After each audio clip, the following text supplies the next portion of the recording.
නාමල් මන්ත්‍රීතුමා පොඩ්ඩක් අහගෙනම යනවද? පොඩ්ඩක් ඉන්න පොඩ්ඩක්. ඒ කාලේ හංගගෙන සෙල්ලම් කරාට කැරම් බෝඩ් එකේ දැන් රෙඩා පොට් කරන්නේ අපි ඈ. රෙඩා පොට් කරන්නේ අපි. එහෙනම් අපිට කියන්න තියෙනවා ඉස්සරහටත් ක්‍රීඩාව හොඳට කෙරීගෙන යනවා කියලා. හොඳයි ගරු සභාපතිතුමනි මේ නාමල් මන්ත්‍රීතුමා පොඩ්ඩක් අහගෙනම යනවද? ඈ පොඩ්ඩක් ඉන්න පොඩ්ඩක්. මේ කියලා පරින්න නැතු පොඩ්ඩක් ඉන්න. එන්න. ඔව් ගෙන්නලම කියන්න ඕනේ. මේ අද අපි සාකච්ඡා කරන්නේ පසුගිය කාලේ ඔබතුමාලගේ ආණ්ඩුව විසින් ගෙන ආපු පනතක්. ඒකට සංශෝධන. දැන් නාමල් මන්ත්‍රීතුමා කිව්වා ඒ කාලේ මේ පනත සම්බන්ධයෙන් අපි විවේචනාත්මක කතා කළා. අද මේ ගැන කතා කරන එක සතුටුයි කියලා. ඔව් විවේචනයක් තියෙනවා විවේචනය කරනවා. කතා කරනවා. ඒක නිවැරදි කරගන්න.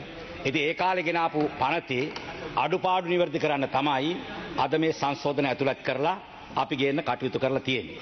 ඉතින් අපි කියන්න කැමති සමහර ඩේටා හැංගුවට ඒ කාලේ හැංගුවට දැන් දත්ත හංගන්න බෑ. දැන් දත්ත එළියට ඇවිල්ලා තියෙන්නේ. ඒ කාලේ හංගගෙන සෙල්ලම් කරාට කැරම් බෝඩ් එකේ දැන් රෙඩා පොට් කරන්නේ අපි ඈ. රෙඩා පොට් කරන්නේ අපි. එහෙනම් අපිට කියන්න තියෙනවා ඉස්සරහටත් ක්‍රීඩාව හොඳට කෙරීගෙන යනවා කියලා. එහෙනම් മന്ത്രിතුමා තේරුම් ගන්න දැන් ඩේටා ඔක්කොම එළියට එන්න පටන් අරන් තියෙන්නේ. එකෙන් තමයි පොට් වෙවි යන්නේ.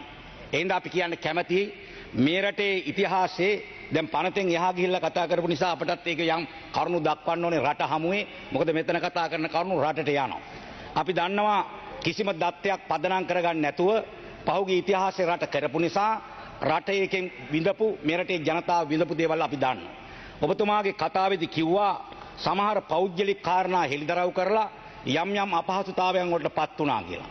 ඒවා පෞද්ගලික කාරණා නෙවෙයි. මේ රටේ පොදු මහ ජනතාවගේ දේපල මුදල් බදු මුදල් ආදී වංචා කරා නම් ඒවා මේ රටේ ජනතාවට දැනගන්න අයිතියක් තියෙනවා. ඒ වගේම මේ රටේ නීතියට අනුව ඒවා නීතිය හමුවට පමුණුවන්නත් අයිතියක් තියෙනවා. එහෙනම් ඉතිහාසයේ ওই බොහෝ දේවල් ඔබතුමාලා මේවා වහගෙන තිබුණේ. නීතිය පැත්තකට දාලා වහගෙන තිබුණේ. ඒවා දැන් අපිට තියෙනවා මේ රටේ ජනතාවට බැඳිච්ච අයිතියක්. අපි ජනතාවට වෙච්ච එකකතාවයක් තියෙනවා. ඒවට අනුව ඒ සියලු තොරතුරු දත්ත දැන් එළියට ගන්නවා විතරක් නෙවෙයි. ඒ දත්ත පදනම් කරගෙන අනිවාර්යයෙන්ම කටයුතු කරනවා. ඉතින් මේ රටේ ජනතාවට අපි එකඟතාවයක් දීලා තියෙනවා. ජාතික ජනබලවේගයේ රජයේ හැටියට මේ රට පොහොසත් රටක් ලස්සන ජීවිතයක් කරලා මේ රටේ ජනතාවට ඒ තත්ත්වය උදා කරනවා කියලා. ඉතින් ඒව අරමුණු කරගෙන තමයි නවෝත්පාදනය ගේන්න ඩිජිටල් කරණය මේ රට ගේන්න අපි මේ රටේ ප්‍රධාන ව්‍යාපෘති තුනක් හැටියට ගෙන